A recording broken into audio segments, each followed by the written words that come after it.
జై శ్రీమన్నారాయణ. శ్రీమతే రామానుజాయ నమః. అస్మద్గురుభ్యో నమః.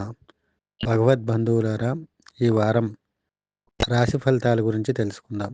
అనగా ఈ వారం జనవరి 11, 2026 నుంచి జనవరి 17, 2026 వరకు ఉండే వార ఫలితాల గురించి తెలుసుకుందాం. ముందుగా గ్రహస్థితి గురించి కనుక తెలుసుకుంటే, ఈ వారం మిథున రాశిలో గురుగ్రహం వక్ర సంచారంలో ఉన్నది.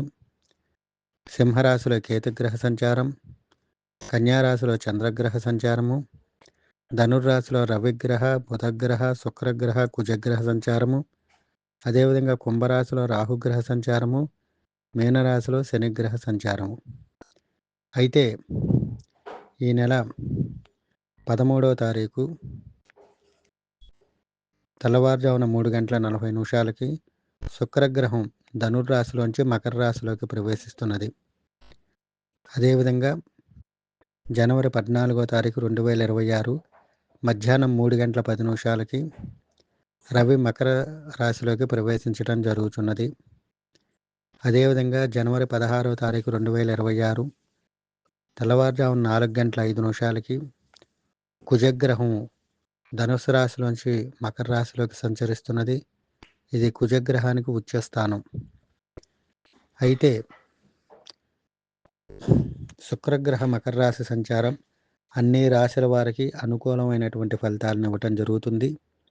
ఎవరెవరికి జాతకంలో ఏ స్థానాల్లో శుక్రుడు ఉన్నాడో దాన్ని బట్టి ఫలితాలు ఉంటాయి. మకర రాశి శుక్రుడికి మిత్రస్థానం గనక శుక్రగ్రహ మార్పు చాలా చాలా బాగుంటుంది. తర్వాత 14వ తారీఖు మధ్యాహ్నం నుంచి 3:10 నుంచి రవి మకర రాశిలోకి ప్రవేశించడం జరుగుతుంది. కానీ రవిగ్రహానికి శని మకర రాశి అనేటటువంటి శని స్థానం కాబట్టి అది శత్రుస్థానం. చాలామందికి జన్మ జాతకాల్లో రవిగ్రహం బాగుండనటువంటి వాళ్ళకి మకర రాశిలోకి రవి ప్రవేశించడం చాలా చాలా ఇబ్బందులు కలుగజేయటం అనేది ఉంటుంది. అది వారి వారి జన్మ జాతకాలను బట్టి ఫలితాలు వ్యతిరేకంగా ఉండటం అనేది జరుగుతాయి. అయితే జన్మ జాతకంలో ఎవరికైతే రవి బాగుంటాడో గోచారంలో ఇప్పుడు రవి మకర రాశిలోకి ప్రవేశించడం వల్ల ఎవరికైతే బాగుండకుండా ఉంటాయో అటువంటి వాళ్ళకి కొన్ని చిన్న చిన్న సమస్యలు లాంటివి తలెత్తడం అనేటటువంటివి జరుగుతాయి. తదుపరి జనవరి 16వ తారీఖు తెల్లవారుజామున 4:05 కుజగ్రహం ధనుర్రాశిలోంచి మకర రాశిలోకి ఏదైతే ప్రవేశిస్తోందో అది కుజగ్రహానికి ఉచ్చస్థానం. కుజుడు ఉచ్చస్థానంలోకి రావటం వల్ల అన్ని రాశుల వారికి శుభ ఫలితాలు ఇవ్వటం జరుగుతుంది. ఏ రకంగా ఫలితాలు ఉంటాయనేటటువంటివి వారి జన్మజాతకాన్ని బట్టి ఉంటుంది. అంటే శుక్రగ్రహ, రవిగ్రహ, కుజగ్రహ సంచారంలో శుక్రుడు కుజుడు మార్పు చాలా మంచి ఫలితాలు ఉంటాయి. రవిగ్రహ మార్పు మాత్రం ప్రతికూలమైనటువంటి ఫలితాలు ఉంటాయి.